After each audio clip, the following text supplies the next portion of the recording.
Hi everyone, welcome to the third episode of this series that we are doing on how to write a really good paper.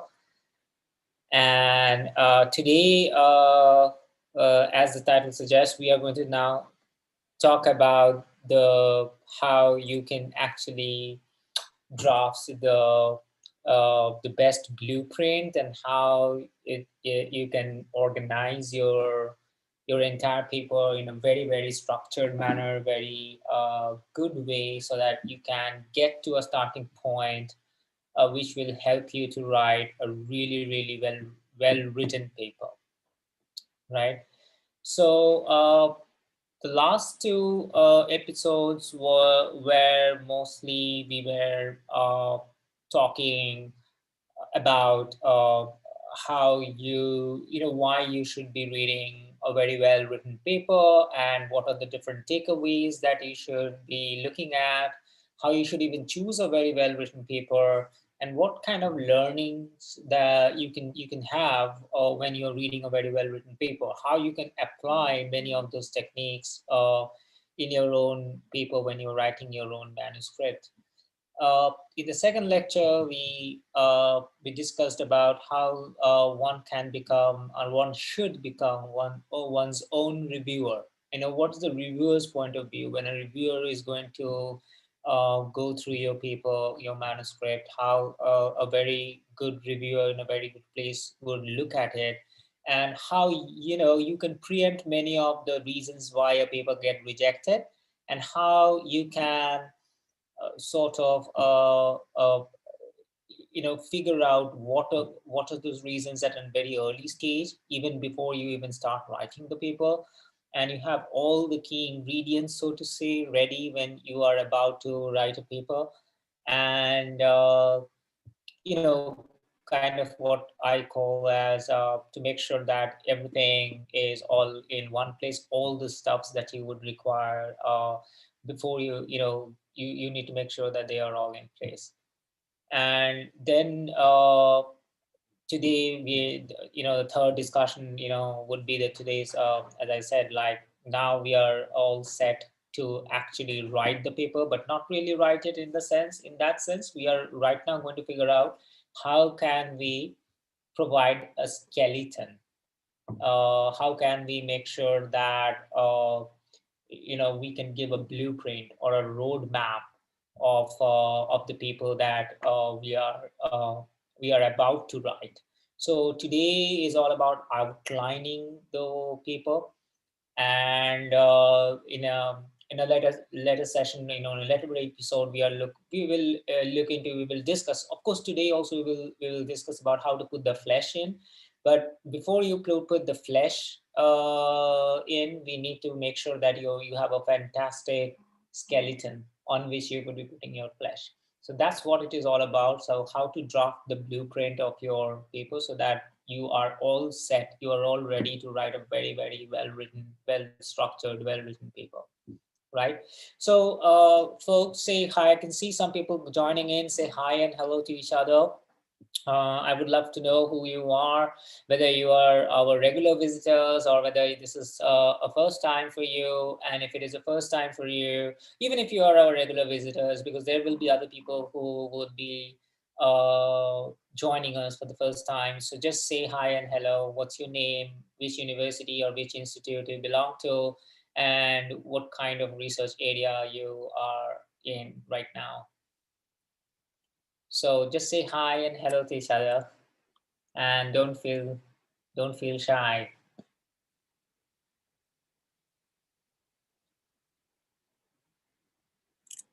And for those people who are yet to join uh, our our Rax community that we are trying to build on Discord, I'm going to give you the link so that you can join in over there. You should also bring your friends and your colleagues and your supervisors and make sure that we can have a really engaging discussions in the community, because we actually constantly give so many useful materials. Hi Purvi, hi, hello. It's so great to see you, Purvi. Purvi, can you just let us know, let people know, I know, but let people know where you have done your PhD, and what, yeah, you have talked about your research area, but where you have done your PhD, if you can let people know that. Uh, Anybody else? Who else is here? Just say hi and hello. I can see people joining in. Please say hi and hello to each other. We are trying to build a community over here, and get to know each other is one part of it.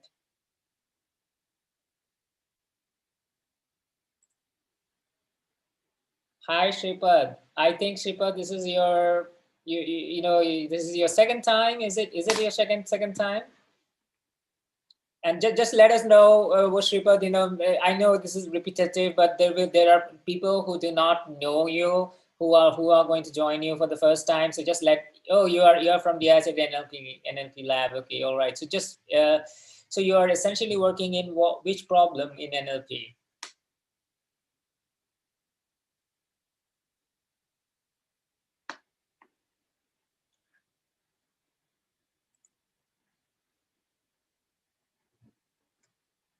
We will. I can see the other people joining in. Please say hi and hello to each other, and please say where from where you are and what you do.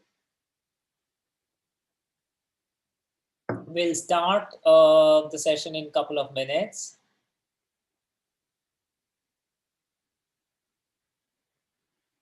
Thank you. Thanks, Purvi. I know it's sometimes the timing is an issue for many people, and I can clearly see that happening, because after the session is over, I can see so many people watching the videos.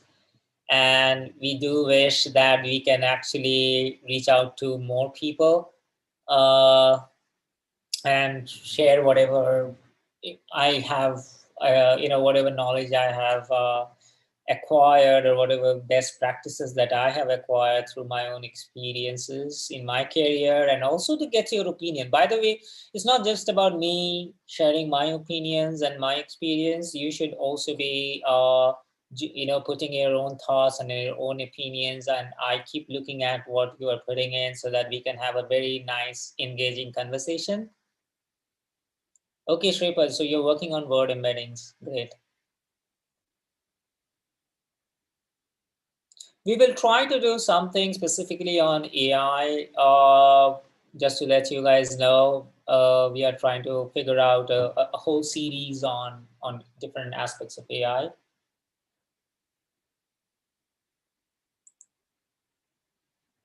Great. So see, this is the beginning, sort of, that Shripad is connected with Purvi, and Purvi advised Shripad on the ICT, um, and here you are, Shripad. So this is the kind of stuff that I want to see, trying to develop this community, so that the community, the key essence of developing this community and all these sessions that we do, so that you guys can keep helping each other out. So Purvi, you can join the Discord community, and people, there are a lot of beginners and juniors over there who would really, be very thankful to you if you can give your tips and advices from now and on. So you can join us over there at Discord, and Shripad also, just join over there if you have not yet joined. Uh, we'll be waiting maybe another 1 minute, and we will start. And guys, keep putting in, well, who you are, what's your name, which university you are from, which area you belong to. Just keep putting in on the chat, right? Okay, so let's begin.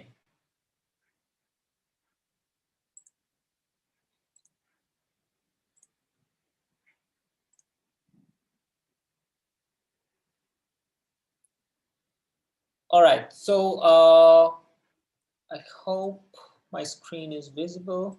Let me just check it out.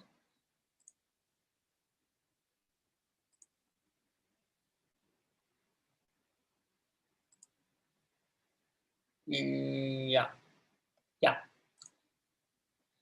All right. So okay, here we go. So today we are in the third episode of this series, writing the best paper, and as I uh, you know talked about that, we are going to talk about how to design the best blueprint, for writing the best paper, right? So there are multiple purposes why we should be, but before that, just to make sure that if, for those people who do not even know, who do not yet know what Rax is. So Rax is a next generation literature analysis and comprehension tool.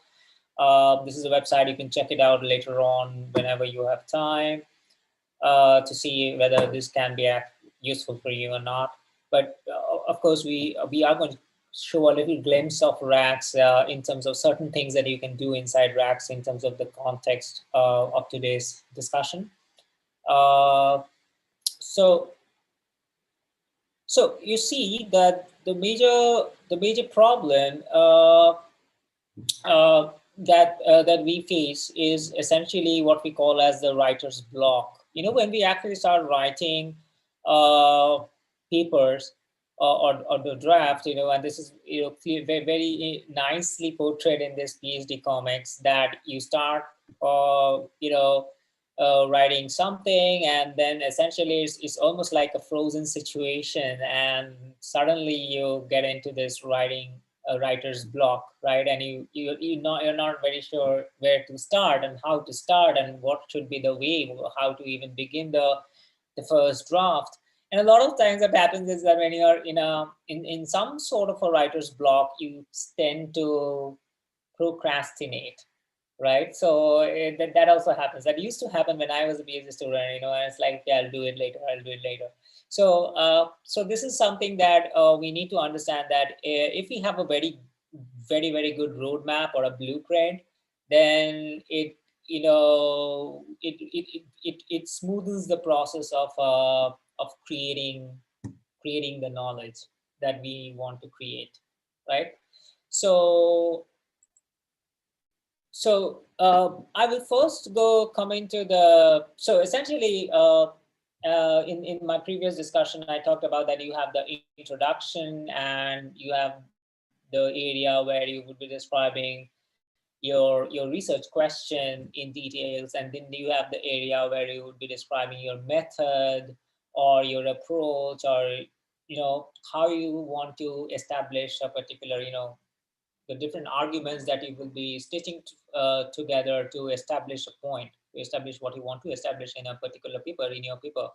And then you might have an evaluation section where you're trying to evaluate, you're trying to prove, so to say, to your community that your approach is actually a good approach, and it will lead to good results or good findings. And then what you do is you take the findings, you take the results, and then you try to analyze them and deduce something, or infer certain things which will help you to conclude or to establish your claim, the claim that you have already made in the beginning of the paper, right? So that's kind of like the structure of any paper that you would want to write, any manuscript that you want to submit. So what I'm trying to say is that a very nice way in which you can actually get rid of the writer's block, a very effective way, is actually you know to uh, to create a blueprint of every single section. So it's almost like in bullet points, so don't put anything, don't write it, okay? Just put in bullet points what you are about to write over there. So it's not about the content, but it's more about what will go where. So it's almost like slots. You're creating a template, and you are trying to fill in the content at the right slot, so to say. So it's kind of like a template of your draft. And and the suggestion that I'm going to give you is that, the most important part of your paper, I cannot stress it more than enough. The most important part of your paper is actually the introduction. And why is that so? Because I kind of like touched upon that in in the previous episode, that that is where, at least if not, the reviewer is going to decide clearly whether they want to reject your paper or not. They will not decide whether they want to accept your paper, definitely, in terms of only by reading the introduction, but they will clearly decide whether they want to reject the paper or not, uh, just by reading the introduction. It happens a lot of time. And if they are not interested enough, if they are not hooked into the paper, and that hooking part is essentially your introduction. So if the introduction is not very well written, is very fuzzy, it's not very structured properly, people are kind of, your reviewer is clueless as to, what does this guy want to do, then I can guarantee you that he will carry on with the same impression as he would like to read the paper, rest of the paper. And believe it or not, he is reviewing multiple different papers at the same time. And he doesn't really, and he has his own research to do, and he has his own issues and own problems to solve. And he will not give much time. He would be like, okay, anyways, the beginning is bad. So if the beginning is bad, he will carry on with that kind of, it remains as an aftertaste, that bad taste. And he will try to judge you at every single stage later on, and usually it's very difficult to change his opinion after that. So what you have to do is that your introduction, your opening has to be like solid, like damn solid. And I'm going to give you a three-part recipe of how you should be designing a very solid introduction. So there are, and this is in sequence. So part one, part two, and then part three. So the first part is that straight away, when you are even beginning the introduction, don't hedge around. Don't kind of like try to go around, kind of, and try to write things which are really relevant. Just straight right in the beginning, just describe the research question that you want to address. So your research question, or the problem that you want to solve, or the research question that you want to attend, or you want to explore or investigate, whatever is that research question, whatever is the point that you're trying to make, just straight away go to that. Don't go around, don't beat around the bush, so to say, right? And when I say that, describe the research question right in the beginning, what I mean is that what should be included over there in part one is that what are the specific claims that you want to establish. Be clear about that. So that should be the, and by the way, I'm not telling you to write the paper right now. I'm telling you to create something like this, like what you see on the slide, something like a bullet point slots, like this is what I'm going to write here, and this is what I'm going to write here, and this is what I'm going to write here. And you can also put some points, that this is, in terms of the content also, you can put, okay, these are the points that I will be touching upon for this particular slot. So like specific claims to be established is a slot, is a field. And what are the claims, you can write it in bullet points, like, like these are this claim number one, claim number two, and claim number three, maybe, if there are multiple claims that you are trying to make over here. By the way, a good thing is, do not claim too many things in the same single paper. It usually doesn't turn good. Break it into two papers. If you have multiple significant claim to make, just break it into sequel, like paper one and paper one and paper two, like a follow-up paper, right? So that's one tip I would give you.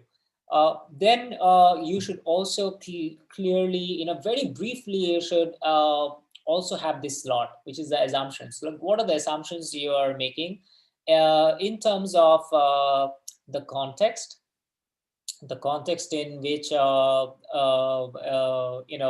so are there any assumptions that you're taking while, when you are trying to draw the context around that research question, right?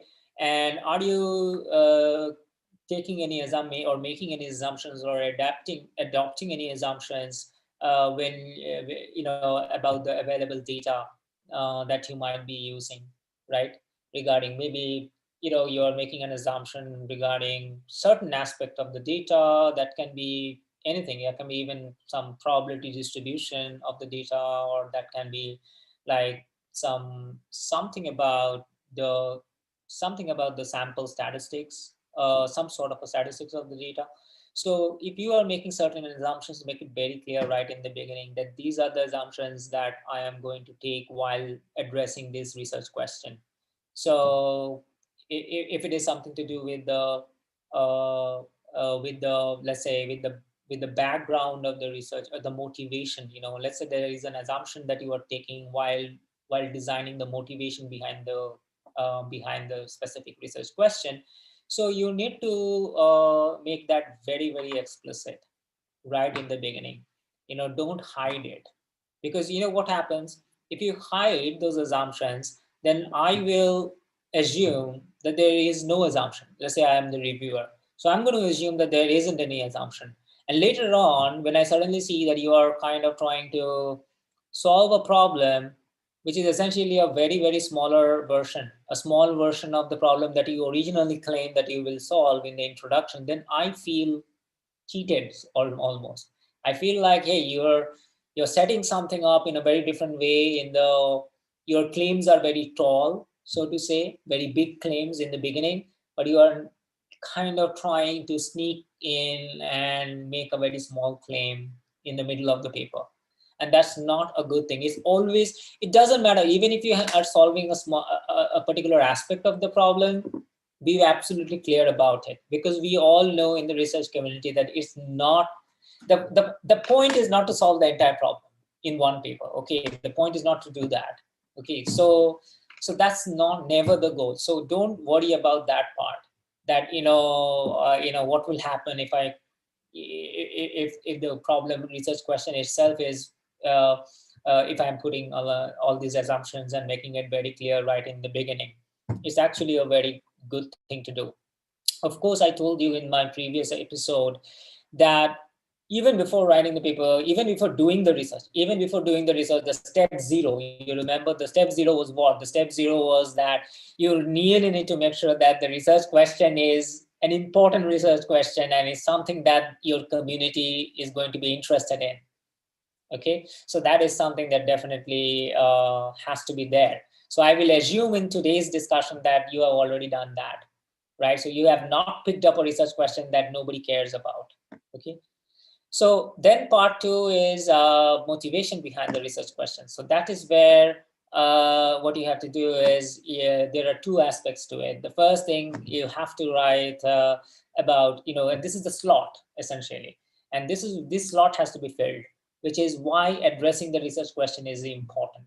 And by important, it can be important either for the specific research community that you belong to, or for some other research community, or for some, let's say, some community that is not a research community, but maybe a specific, uh, let's say, a community of medical practitioners, or a community of lawyers, or a community of, you know, or whoever that is, maybe social scientists, or a community of physicists, right? So it can be something like that, or it can be society, by and large. Let's say a particular research question that is so important for, let's say, some slum dwellers in Nigeria, or in Mumbai, in India, or so on and so forth, right? So that can be another kind of thing. So it has to be a research question. You have to mention that very clearly in part two, that why addressing the research question is important, why it should be addressed. Then the second part, the second part of part two is you need to address why addressing the research question, and thereupon establishing the claim that you want to establish is intrinsically difficult. And this is something that you have to explicate. Don't assume that everybody will know about it and the reviewers are going to know about it, that it is a difficult problem. You have to clearly tell what exactly makes this problem difficult to address, or what exactly makes anybody for that matter to address this research question adequately? What are those obstacles or what are those hurdles that makes this problem or this research question intrinsically difficult to be addressed, right? So that's part two. Okay, so these are the two parts in of part two, and then we come to the third part, right? And in the third part, what we do is this is the most important part, of course. But when I say most important, it's not that you should be missing out the part one and the part two. Never do that. So part three is establishing your originality, because research paper is and by the way, I'm not discussing about those kind of research papers which are more like review papers or summary papers, right? Or let's say an extended abstract, or some sort of a position paper. I'm not talking about them. I will be talking about them, in some other episode, definitely, because they have a very different way of writing. Those kind of papers have to be written in a very different way. Their style of writing has to be very different, right? So today's discussion is not about how to write a survey paper or how to write a review paper. Today's discussion is how to write a paper where you are contributing something.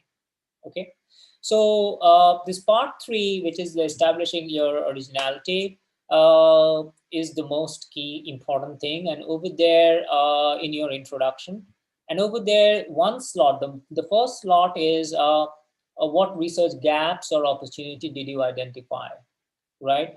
And and you have to mention as compared to other works. You have to give comparisons at this stage, like because how can you identify a research gap? You can only identify a research gap through literature survey and literature analysis, right? And by the way, that is what Rax is about. Rax helps you to do that. So once you identify the research gaps, if you're not citing or mentioning those works and how, where those gaps are, what they did, and versus where you found the gap, what needs to be addressed, maybe either in terms of problem solving or in terms of that they let's say that you are trying to propose a particular observation. Let's say that's your research paper. You have observed a phenomena and you're trying to report it. Let's say it's sort of a report. Now over there, the originality is the report only. Like, what did you observe? And over there, what happens is maybe there are other people who have observed some aspect of it, or maybe complementary aspect of it, but could not, observe or could not come out with the observation that you came up with. But you need to position yourself. You need to position what is new about your work with respect to what other people did, right? And why I have put this thing in red, like as compared to other works, because most of the time reviewers are going to see whether these works are relatively new, relatively within the last 3-4 years, right? And you might argue over here that, well, I am trying to bring up, I got hold of this research gap uh, by reading a lot of papers which were very old, and then people forgot about that particular direction of research. And I felt that, hey, I need to do something about it. So for, let's say, for the last 20 years, nobody is doing anything in that particular research question, on that particular research question. Nobody's working on that research question. And you suddenly felt that, hey, I need to renew it. I need to revive this research question. And that's why you might argue that, my citations in this particular, the first point, it can't be really new because most people are not doing anything over here. But in that case, I want to tell you is that although you will be definitely citing those old papers, but at the same time, you do have to cite certain new references, which at least talks about the requirement of at renewing this research question, which means people should talk about, the research community should talk about that.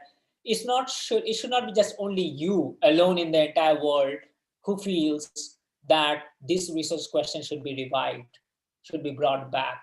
There should be other people in your community who are, or in complement, if even if not in your directly in your community, in your research community, but in other allied communities at least, and they are giving a clear signal that this research question should be brought back into attention, into everybody's attention, even if they are not doing anything, but they are at least making it very clear in their own work that this is something that people should be addressing. So, and those papers who are telling that, yeah, we need a revival, they should be pretty new. They should be pretty within a certain period of time, right? So that at least that should happen, right? So this is where I wanted to discuss this very clearly, that you must make sure that you either bring direct comparisons which are new, or you either at least bring the older ones, if people are not working, but older ones together with those ones who are actually also favoring a revival of that research question, right? Then the second thing is, which you should include in that section is, or maybe to the last two paragraphs, I would say, is in what new investigative way did you fill up the gap? So that's a slot. You may not have to write it right now, during the blueprint designing, but you should put this thing. You should put this point that this is something that I have to write about, right? So you can actually almost copy paste this slide actually, and put it as your blueprint, and you can say that, okay, so in what new investigative way did you, which means you who are trying to come up with this blueprint, filled up the gap, if it is a research gap. But a lot of times what happens is that a lot of research, it's not really a research gap in a lot of disciplines, because it's more about a new opportunity, a new research question. So sometimes it is a research gap, and that gap itself is the opportunity. Sometimes it may not really be a research gap, but it's just a new research question opportunity that you're saying, an opportunity as a new research question. So if it is a new opportunity, then you need to clearly state, how you explored that new opportunity. So first you established your point that this is an important, this makes sense to actually address this particular gap, or to actually explore this particular opportunity. And there is an opportunity out there, and it is new. That newness has to be established first. And the second thing that you are doing, you're now giving a brief, very very brief outline of the approach that you have taken in exploring that new opportunity, or in filling up the gap. How are you filling up the gap? And the third thing is that it's always a good idea to, in the final section, on final part of your the last part of your introduction, it's always good to do a sum up of the specific gaps or the specific opportunities that you are targeting, and your contributions in terms of how you propose to come up with a solution, or how you propose to come up with an approach, or a perspective, or a method, or an algorithm, or a proof, or whatever that is, right? So you kind of like give an outline for your reviewer, so the reviewer clearly understands that, okay, this is the contribution. This is specifically, even in bullet points will help. Like, this is the contribution of the paper. This is what we are going to, this is how we are going to contribute, in this paper. So, this can be a good way in which, it's so crystal clear for any reader that, okay, this is what is coming up.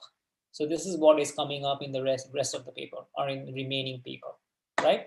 So what I'm going to do now is I'm going to get to some questions. If there are questions, let me see if there are some questions.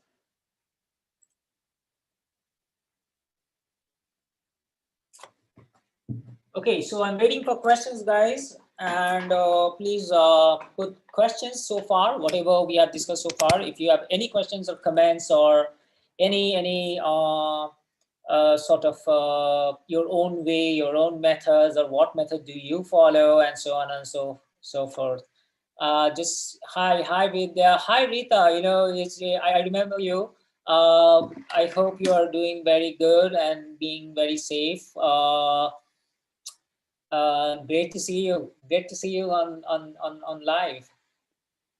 So, any questions so far, people? If you have any questions regarding the introduction part, like how to design your introduction, or if you have any opinions about it, or I would love to know about how you do it, and whether I missed out on something, which you think is important, or if you have any questions for me, please. I can wait for a few minutes.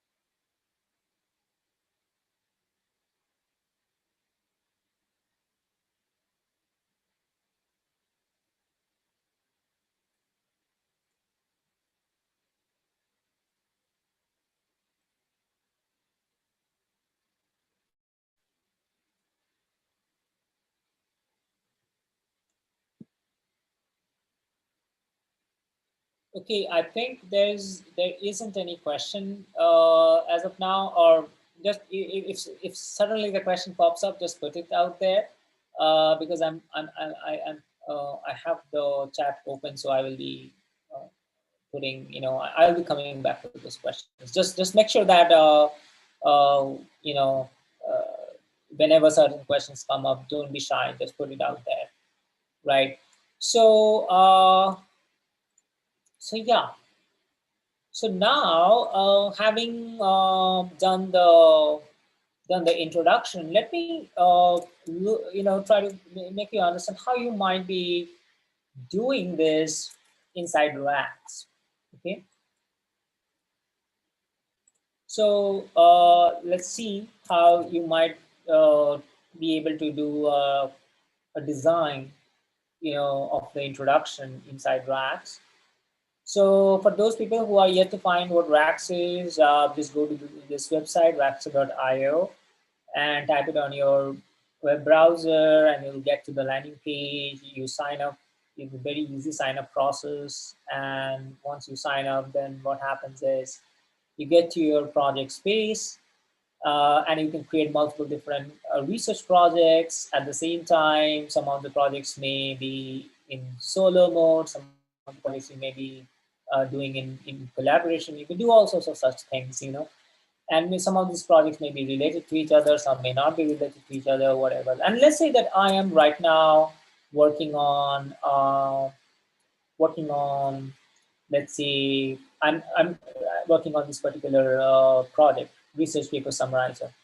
And let's say that I enter the project. Now, as you can see, because Rax is primarily a literature analysis and comprehension tool, so what happens is it all begins with your reading list, with all the papers that you will be constantly reading and constantly adding. So you can add all these papers over here from your computer or your PDF URL, or if you're using some sort of a reference manager, then the reference file can be added from your Google Drive.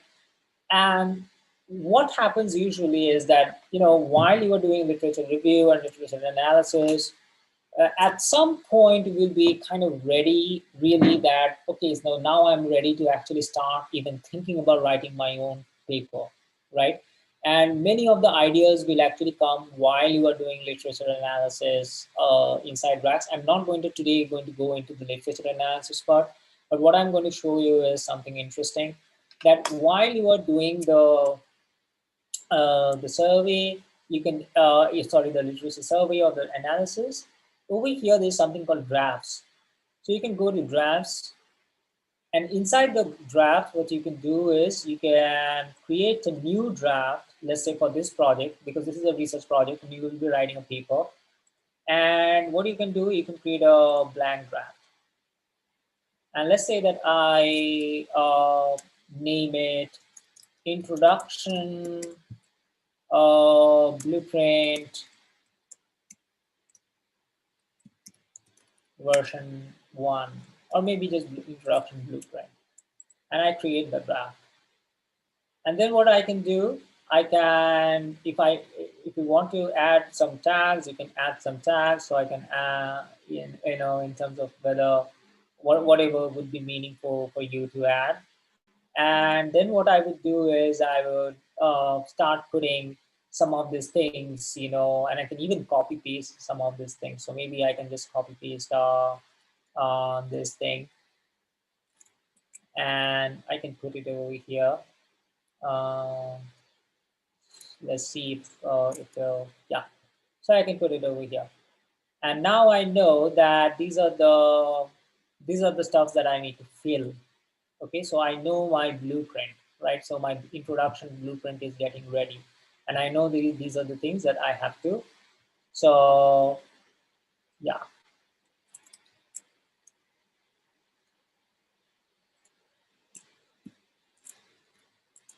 so these are the things that uh, needs to be filled up, right?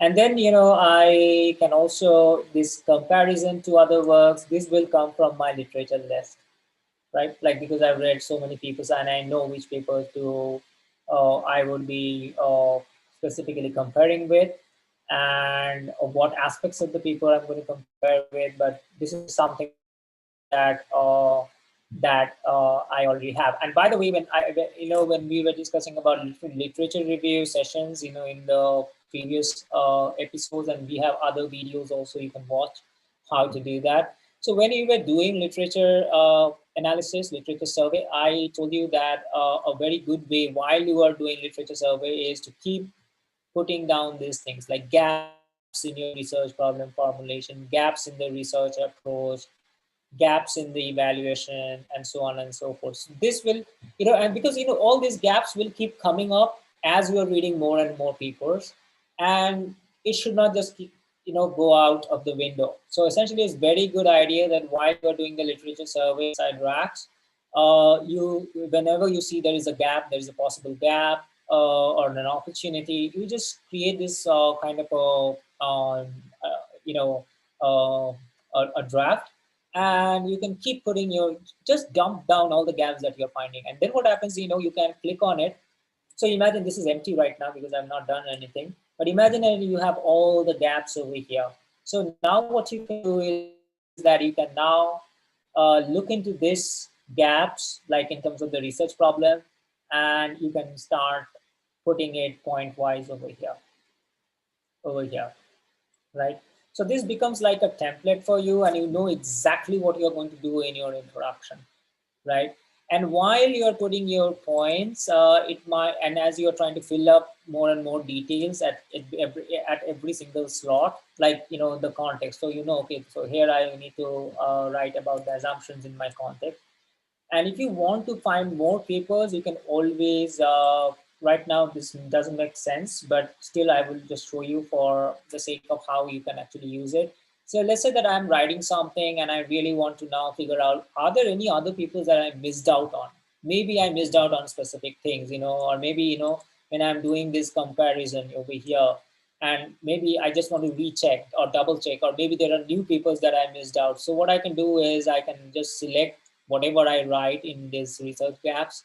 And after selecting this section, I can go over here and I can click on, as you can see over here, these are the different resources. So I can click on research articles over here. And when I click on research articles, now what is going to happen is all the papers that are related to this particular specific thing that you selected, the idea in this particular selected text, all the papers related to that, as you can see, related to what you selected, is going to come up, right? And then you can keep attaching it for your references. And if you attach it, then it gets attached to with this particular draft. Or you can also add it to your literature list if you want to read it in details, right? And so that is one good thing that you can do, right? So so this is what you can essentially do with Wax when it comes to designing the introduction. In a very similar way, I will also show you, now how to do the same thing, but for the research question. And I will be talking about it just, maybe a 1 minute, just to make sure that whether there are new questions that has come up or that have come up or not. Uh, let's look into, oops, I'm so bad at it. Okay, so let's see if there are new questions. Okay, so yeah, so I would like to communicate about how to organize well our research reviews with making and develop conceptual framework for our research, etc. That's what Vidya, that's thanks for your comment. How to formulate good linkage or flow of arguments with the help of past research review. Yeah, some of the things that I am going to talk about is, the remaining of whatever today's discussion is going to be on that, Vidya. So just stay tuned, everyone. So, okay, so let's move into the second part. So introduction over, the design of the introduction over, and by the way, the flow, this is what I, when I was talking about the final summing up, that's kind of like sets that flow, how you flow from the introduction to the other, say, other parts of your paper, right? So this actually gives you that outline, gives the reviewer that outline. Because always remember, when you're writing a paper, you're writing a paper primarily for the reviewer and of course for the readers, but primarily for the reviewers. Because if it doesn't pass through your reviewers, it's never going to be, it's never going to get and land at your readers thing, unless you make a blog out of it, but that's a separate discussion altogether, right? Or you put it into archive or something like that, which are not non-peer reviewed. So, so now the research question also happens to be a three-part design. It's just coincidental. It's not that I love the number three, but it's just coincidental that it also happens to be a three-part design. So part one of the research question, when you are trying to now this is the section, this is the entire section where you will be explaining your research question very clearly, okay? Because in the first part, in part one, you did something, but it was a very brief. It was like a two-liner to three-liner at the most, and you talked about the specific claims that you want to establish related to regarding that research question, right, that you have. So you explain the research question in 2-3 lines at the most. You talk about the claims that you are making, and you talk about the assumptions. If there are assumptions, you also uh, include the assumptions in that discussion. That's the beginning. That's the very beginning of your paper, right? And so so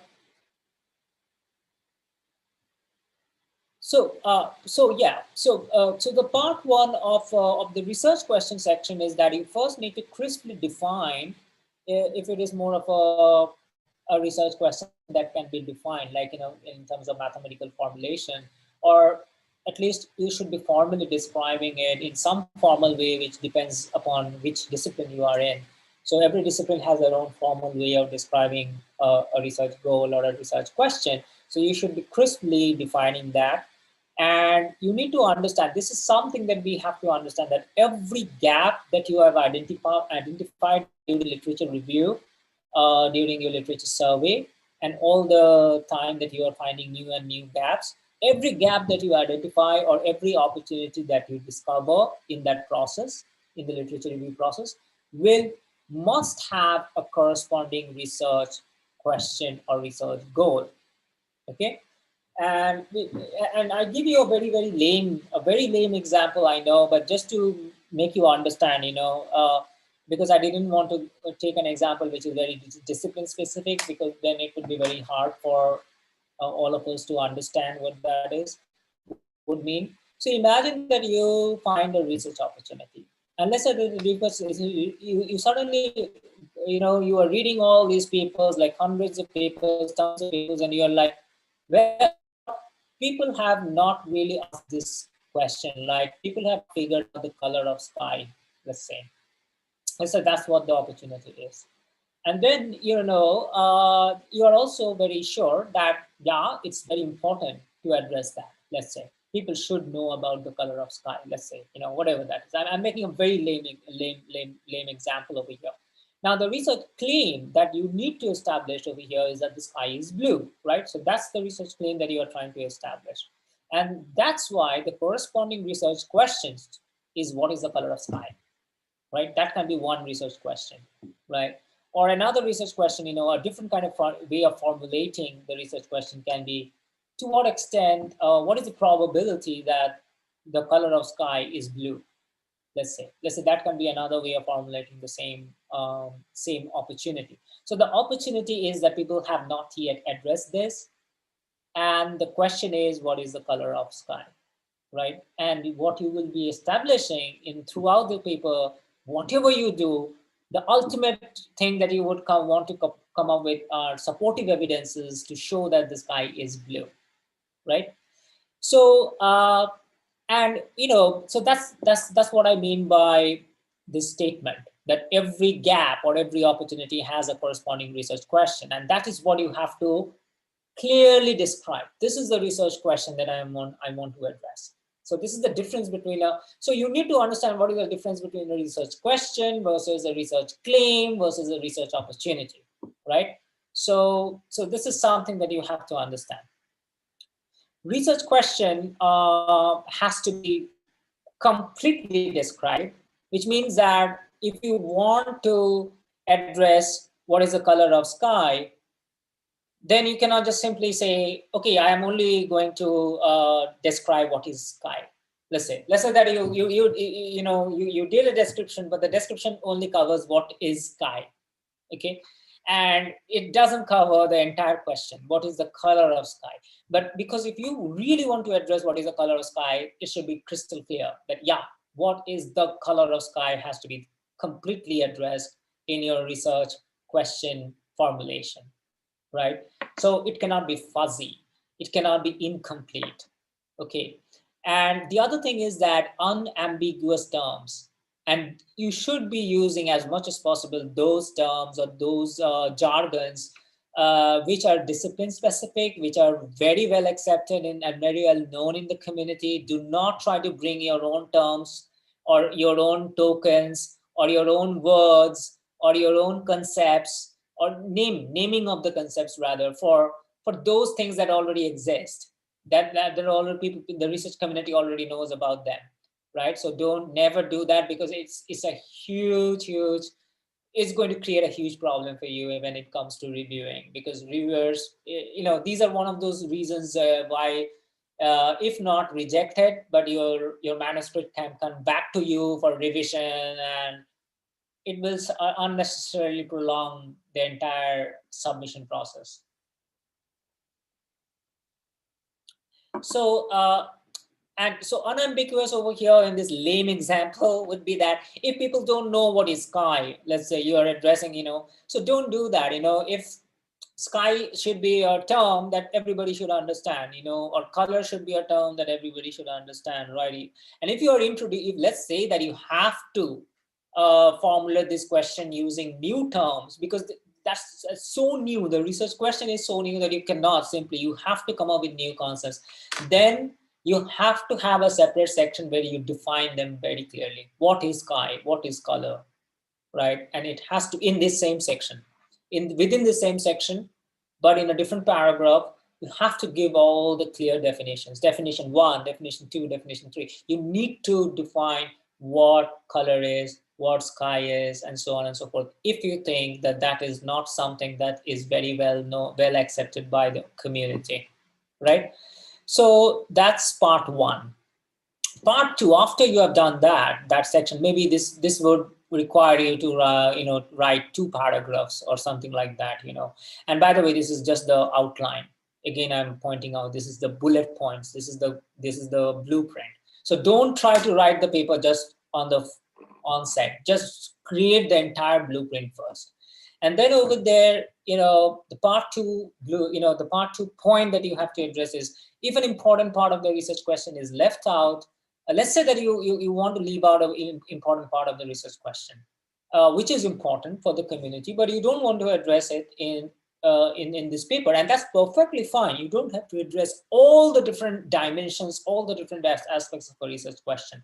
You don't have to, but you have to make it very, very clear, like as a scope of the research goal. Like, what is the scope of the research question or the research goal? Like, what is that something that you're not going to address? Make it very explicit that this is something which I know is a very important question, but this is something that I leave it as a future work. This is something that I am not going to address in this paper, right? And make it very clear. So as an example, again, with the lame example, what makes sky appear blue? Let's say, that is the sequel question. That's the follow-up research question. And you don't want to address it in this paper, let's say right now, but you should definitely mention that this is something that is out of the scope, but is an important thing to do, right?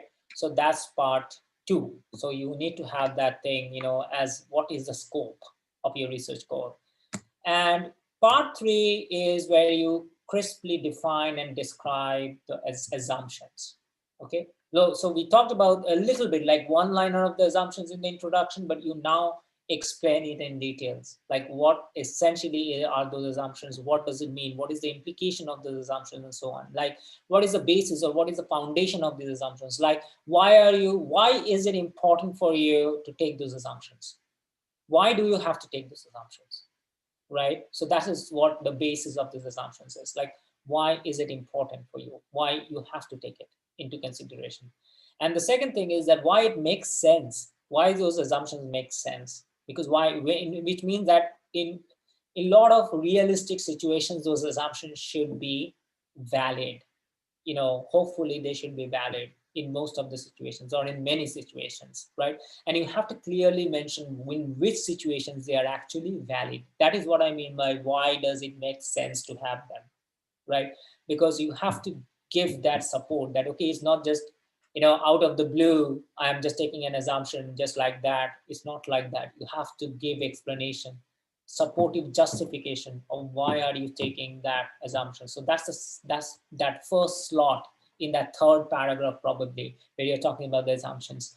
And when can those assumptions be invalid? All right. And either third paragraph, by the way, or if it is kind of becoming a little lengthy, then you can actually make a subsection with the assumptions. And when can those assumptions be invalid? So this is another thing that you really need to address in that subsection.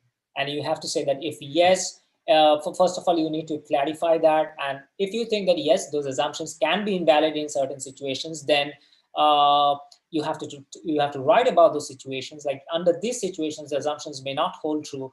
And also, how does that affect your approach, which you have not yet written, but how that would affect your approach? Would it even affect your approach in a significant way, or you just have to tweak and twist your approach a little bit to handle those situations, right? Which means it's just an edge case, sort of, which you just have to handle. Or is it like it will completely change the nature or the flavor of the problem itself or the research question itself, and you have to handle that in a very different way.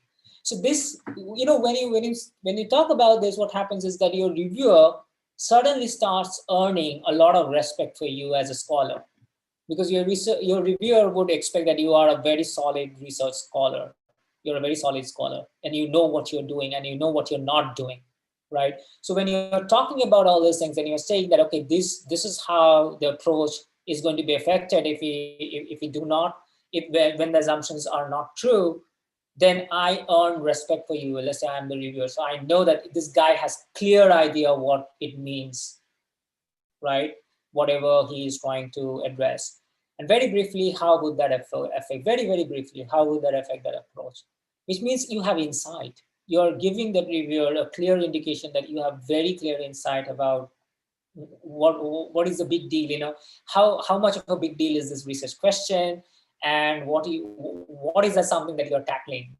What is a beast? What is the nature of the beast that you're trying to tackle, right?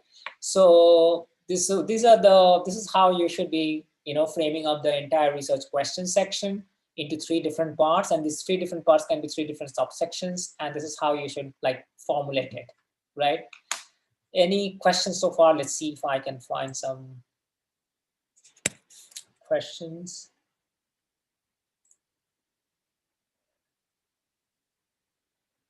Let's see. Uh, yeah, so Vidya, just try this out. Try out by, first writing a blueprint of the introduction that I showed you, and I will be sharing the presentation link with you guys, and I will be sharing that on Discord also. Just try using that, and let me know whether that worked or not. That blueprint, and then systematically try to fill. It's almost like fill in the blanks. Try to fill these blueprints. First fill the blueprint. First fill the slots in terms of bullet points only. Then try to write the full sentences. So that's a very easy way, and it also, the best part of it is that it completely removes the writer's block, because having a blueprint and then putting bullet points is so easy. So it's almost like how we used to write essay. Like, you first have to write a outline of the essay, and that's how it is. It becomes very easy.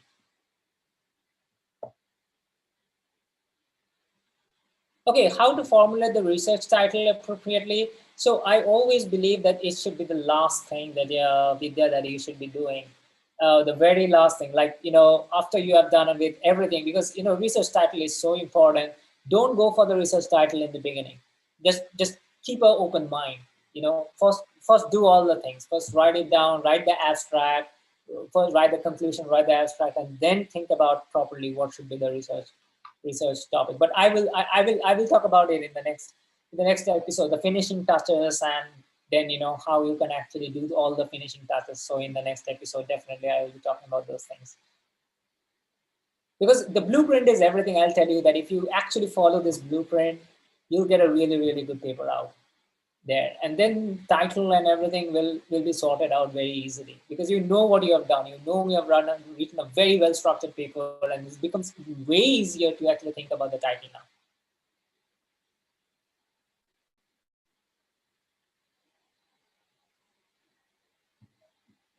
Okay, so any questions so far? No, I don't see any questions so far. So let me just carry ahead, move ahead.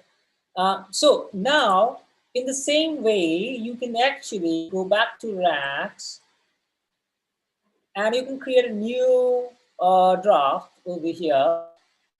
And you can say that now I'm going to create a draft, and I'm going to name it the research question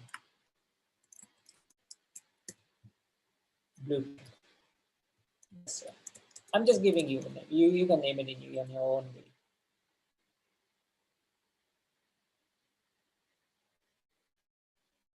Right? And just forgive my internet. It's kind of little bit on the slow side. So so now what you can do is you can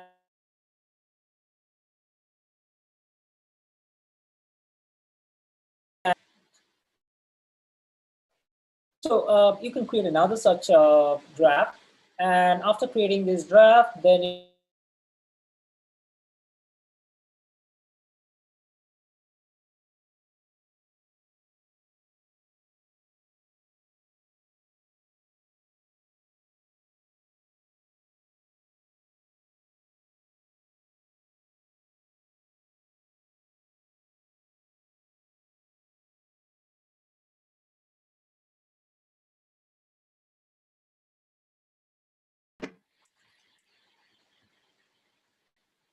hello. I think I just got lost because of the internet connection. I hope I am audible. People just let me know if I am audible or not.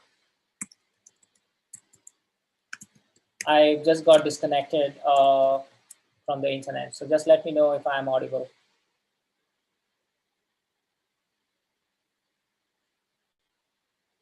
Okay, all right, all right.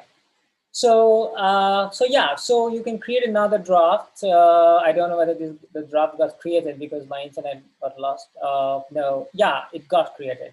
And then what I can do is I can again put my all these points over here as my bullet points, so to say. and I can put it over here like this. So you can actually use this template, whatever or you can more, improvise on it. Uh, so something like this. And I know that these are the points that I have to cover. Okay, and then I start writing in terms of each and every single aspect of it, right? So yeah. So this is the way, and I can again, while I'm doing, I can again search for more papers if I think that this is something, while I'm putting my own idea, putting my own stuffs, my own content, and I can actually select that particular point and figure out whether there are other papers also which I should be consulting and so on and so forth, as you can see, right? And then I can actually attach it, and if I want, I can attach it, right? So yeah, so that's sort of like how I can keep going. And so I am, as you can see, I'm kind of like forming all these different drafts, and and one interesting thing that I think Vidya pointed out was, how can I actually now form a team? You can, for every draft, what you can do, you can share it. Let's say that you are done with the introduction. Let's say I'm done with the introduction blueprint, and I have put in all my points and everything. And what I want to do now, I want to now go back to my supervisor or my collaborators, and I can just add a note for them and I invite them. And after invitation, they can actually start. I will get to see a discussion thread, like a discussion thread, and almost like Google Docs way, we can actually start a discussion thread on this draft. Similarly, in a very independent way, separate than this draft, when I am ready with this draft, I can actually again do a sharing by clicking on the share button over here, and I can actually share it with whoever I want to share this particular draft blueprint. So what is happening right now is that even at the blue, and I highly suggest you to do that, and thanks Vidya for pointing me out, that even at the blueprint level, once you are putting all the bullet points, the slots of the blueprint, you should discuss. Even designing the blueprint can be done in a collaborative way, like what should be, how you should design the blueprint. And then once you have the blueprint, then what goes inside every slot of the blueprint, that you can write, you can put down, and then you can discuss, you can show it around with to your lab mates, your teammates, your supervisor, and your supervisor can remotely add some points or discussions over there, like in a discussion thread, like what happens in a discussion thread, right? So that's an amazing way in which you can do a teamwork, and all structured nicely, everything organized nicely with every single paper all in one place. So you are able to do all these things while you are doing a lot of literature analysis and literature review at the same time. So it's all gets combined within the same research project that you are working on, or the research problem that you're working on, right? So that's how it happens in that, how you can do inside Rax, work inside Rax. So now the final part of it, which is that the approach. And this approach, what I've already told in my previous episode, is that it's almost like peeling the onion, right? And you have to make sure that you don't do this, what is in the cartoon, which is, it should not be, even, it has to be done in a way that you do not cut over here, because this is one of the most key points that you sort of, you have to make sure that you are absolutely good at this stage, because this is the meat, this is the real meat of your paper, which is your approach, right? And by peeling the onion, what I meant, for those people who have already seen the episode, previous episode, they know what I mean by that. If you have not seen that episode, then look at the episode. So it's like you actually start like in a top-down approach. So the best way to write an approach section is always top-down. So the layer one of the onion, or the first part of the onion is, or the first section should be where you just describe the overall approach that helped you to establish your claim. Okay, you just describe that. And what does overall approach mean? Overall approach would mean that you only talk about the major steps or the major arguments that you are making, or the major steps that you have taken. Only the major steps, the most major important steps. Don't go into the details of each one of those steps. Don't go into the details. Just talk about the major step. What is the step? And by major step, what I mean by not going into the details, but yet you have to do that, it is this. So these are the three things that you have to make sure that you do. For every step, each of these major steps or each of these major arguments that you are making, these are the three things that you have to write. One you have to write is the intermediate finding, because every step will have some sort of an intermediate finding or intermediate result or intermediate point that you are trying to prove through an argumentation. So every intermediate finding or intermediate result or the point that you want to establish, that is something that has to be there in that section, in the very first section, for every major step. Then the next thing that has to be there for every major step is make sure that you have the facts, the evidences, the data that you used, or the materials that you used, on the basis of which you are actually taking that step, or on the basis of which you are making that argument. So that has to be very clear over there, right? So that is the second thing that has to be there. The third part that has to be there in that layer one is the steps or the arguments of the description of the step or the argument itself. Very brief description, but the description in terms of how it leads to the next step or the next argument has to be there. And this is where Vidya, you were talking about the flow, right? How to stitch one section with the other section. So this is very important. This is why I put it in bold over there. How that step leads to the next step or the next argument. That is final, like the final linking when you are ending that particular section. So imagine that in layer one, imagine that there are three major steps. So there will be it can be three paragraphs for the section which represents layer one. So it can be three paragraphs. And in the three paragraphs, what you're doing is that you are setting out the entire approach. The entire approach is zipped into that three paragraphs. And in each one of the paragraphs, you need to have these three things. So in total 9. So the first thing is intermediate finding. The second thing is this fact and evidences. And third thing is actually the description of the step. And then how it leads to the next step or the next argument, right? And that's how you can bring those three paragraphs together, right, into one section. And this one section is the outline section, the outline, the overall approach, or the overall outline of how you have established the claim that you have made. Which means for the lame example, it would be you established that the sky is blue. Now, how did you establish it that the sky is blue, right? So those are the major steps that you took, or the major arguments that you're making.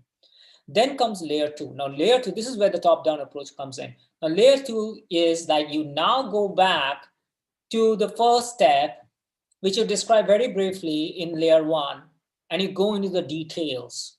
And when you talk about the details, you have to talk about the comparisons you have made in terms of when you did the literature review and how you're positioning it with respect to other people's work, and whether if you're adapting or certain ideas or inheriting certain ideas from some other people, then this is the place where you have to give really, really good rigorous citations. Like this is where the comparison and argument is all about over here, right? Where you do is all this detailing.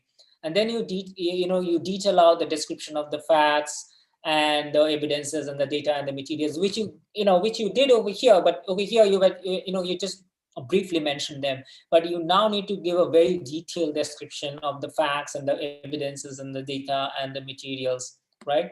You also have to give a very detailed description of the expected intermediate finding and the result. So three different details of the argument itself or details of the step itself, together along with the comparisons and the adaptations, details of the facts and the evidence and the data or the materials that you have used, and then details of the expected intermediate finding or result.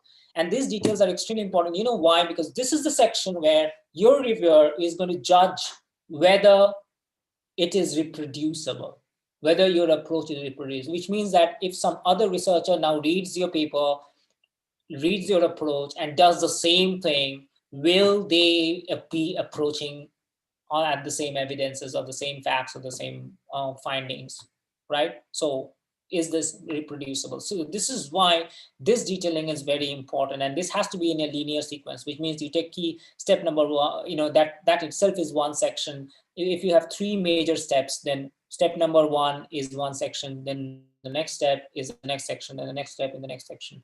And that's how you have to do the detailing over here. Finally, the design of the evaluation, and over here, it just happens to be that, again, this is a three-part thing. So the very first part is that the evaluation setup.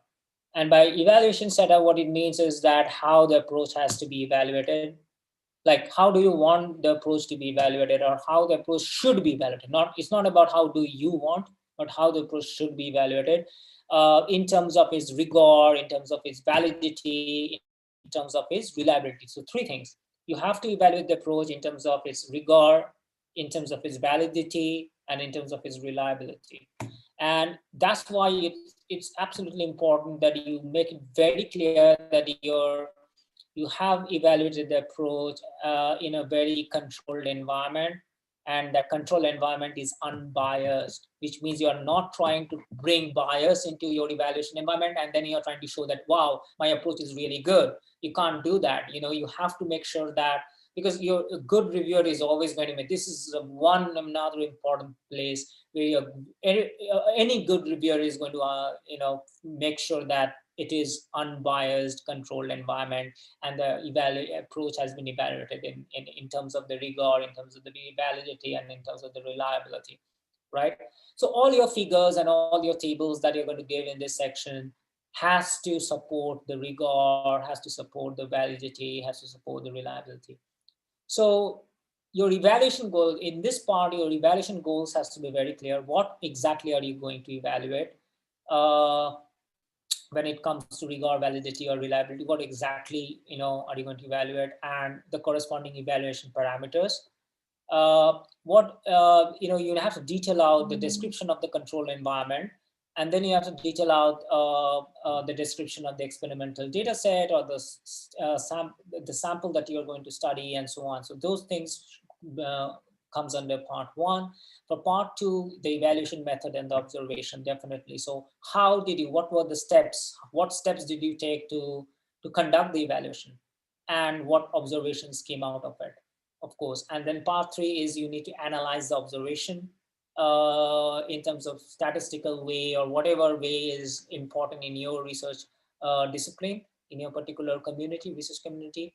How other people analyze a particular observation, and how they deduce certain conclusions, and how they use those conclusions to support the original claim, the claim that you made, which is, in our lame example, that the sky is blue, right? So that's part three. So these are the three sections that needs to be there from a blueprint point of view in the evaluation blueprint, right? Once you set up all this blueprint, then you should start writing the paper, and that's something that we are going to discuss in the next episode, right? So we all know writing a paper can be draining and lonely, and that's what I am trying to do in through this series of episodes, that we can actually get rid of this issue, this situation. Okay, so that would be it. Let me see if I have some more questions. uh, Okay, Vidya, Vidya says, I would to communicate with any member of your team about my issues for research work. Okay, why don't you do something? Why don't you just put it out on Discord, or you can also email me if I am the right. I don't know whether I'm the right person, and whether I have those answers which for the questions that you have, or you can just join Discord and put it out there. Maybe there are other people in Discord, and and that's why I want every one of you to just keep bringing people on Discord, so that we have a really, really rich community over there, so that who can help each other out. But Vidya, you can of course post the question on Discord. Hi Faith, great to see you again. uh, Thanks, Mohammed. I'm trying to do my best to figure out how I can, help some of you guys out, and how what I learned through making a lot of mistakes myself. So it's not that I know everything, and it's not that, in your position when I was a PhD student, I knew everything. I made a hell lot of mistakes, and that's why looking back into the mistakes, doing a lot of introspection, and then I came up with these things that, what, like these are, and talking to a lot of other people who actually write really good paper, and how they write good paper, understanding how they do things. That's when it's kind of a compilation of all those discussions with my colleagues and my seniors, and with students also. uh, you know that's how I'm kind of trying to compile everything, and my experience as a reviewer of top conferences, my experience talking to other reviewers of top journals and top conferences. So these were all the, kind of like trying to collate all the experience together. Thank you so much. I think it's kind of getting pretty late right now for some people, some of you. So what we are going to do is stay tuned for next Wednesday. We are going to talk a bit more about a little bit more details about how, now once you have gotten the blueprint, now what to do? What is the next step to do? What is the next step after you have gotten the blueprint? Right, you have designed the blueprint, everything is ready. Now what? Now what is to be attacked first? What is to be attacked next? And how to put the flesh, so to say. You have gotten the skeleton right now, but how to actually put the flesh on the skeleton. So that would be the agenda of the next discussion next Wednesday. Okay, so thanks a lot, and stay very safe, and good night.